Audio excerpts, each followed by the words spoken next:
Hari ibintu abasore benshi batumva neza bagatekereza ko umukobwa akunda amafaranga cyangwa isura gusa, ariko ukuri nuko hari ibintu byimbitse bituma umukobwa awukunda cyane nubwo waba utazwi cyangwa se udakize. Uyu munsi nje kukwereka ibimenyetso bitandatu byimbitse umukobwa akunda ku musore ariko abenshi ntibabivuge. Ikintu cya mbere ni confidence. Iki nicyo kintu cya mbere gikurura cyane umukobwa akunda umusore icyo ashaka uvuga wizeye utishidikanyaho.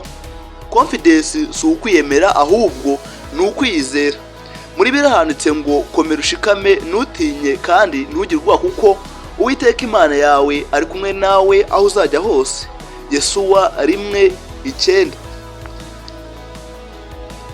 Naho kabiri, kuba ufite icyerekezo. Umukobwa akunda umusore uza ahajya. Iyo ufite intego, ufite gahunda, utari uguta igihe, bituma akubona nk'uw'agaciro. Muri Bibiliya haranditse ngo aho abantu batagira ibyo berekwa bareka kwifata. Imigani 29:18. Naho gatatu, kuba wubashye, respect. Kubaha ni ikintu gikomeye cyane. Umukobwa akunda umusore umwubaha, umufata nk'utoroheje, ukamuha agaciro.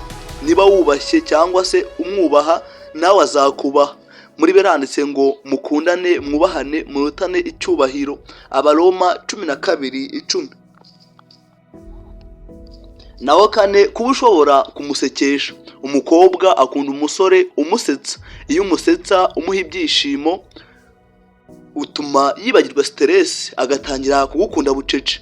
Muri Bibiliya handitse ngo umutima unezerewe uhesha umuntu mu maso heza. Imigani 15:13. Naho gatanu, kuba uyobora, leadership. Umukobwa akunda umusore uzi kuyobora, si ugutegeka ahubwo uzi gufata icyemezo, uzi kwerekana icyerekezo. Muri Bibiliya handitse ngo kuko Imana itaduhaye umutima w'ubwoba ahubwo yaduhaye uw'imbaraga, urukundo ndetse no kwirinda. Timoteyo 1:7.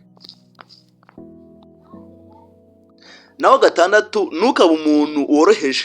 Ntukaba umuntu uboneka buri kanya uvuga yego muri byose, wiyegurira vuba, ahubwo jya ugira agaciro. Ibi bituma agutekerezaho cyane. Muri Bibiliya haranditse ngo izina ryiza riruta ubutunzi bwinshi, kugirirwa neza biruta ifeza n'izahabu. Imigani 22:1. Isomo ry'ingenzi: niba ushaka yuko umukobwa agukunda, ntukirukire ikintu cyose cyo hanze gusa, ahubwo wiyubake wowe ubwawe, umuntu ufite agaciro, umuntu wizeye, kuko urukundo nyarwo rutangirira mu mico yawe. Niba ushaka guhinduka cyangwa se guhindura uburyo abakobwa bakubonamo, tangira kwihindura wowe ubwawe.